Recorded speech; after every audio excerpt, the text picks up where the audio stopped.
नमस्कार, मी आदित्य वैष्णव बनकर, राहणार डिंगोरे गणपतीवाडा, तालुका जुन्नर, जिल्हा पुणे। आम्ही 2017 साली ट्रॅक्टर घेतलेला आहे।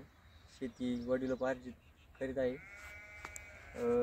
यापूर्वी 2 नांगर वापरले आम्ही। त्याच्यात ट्रॅक्टर लोड यायचा, जमिनीची मशागत चांगली होत नव्हती, त्यामुळे आम्ही लिमकन या कंपनीचा नांगर घेण्याचा निर्णय घेतला। त्याने ट्रॅक्टरही लोड येत नाही, ड्रायव्हरलाही तकलीफ नाही, जमिनीची मशागत चांगली होती, रान 100% पलटी होते। बर,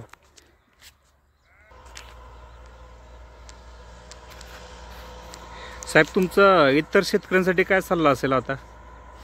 नांगर घेताना वावराची मशागत चांगली होईल असा घ्या, जेणेकरून माती 100% पलटी होईल, ट्रॅक्टरलाही ताण येणार नाही, आणि लिमकन कंपनीचाच घ्या। बर, ठीक आहे, धन्यवाद साहेब।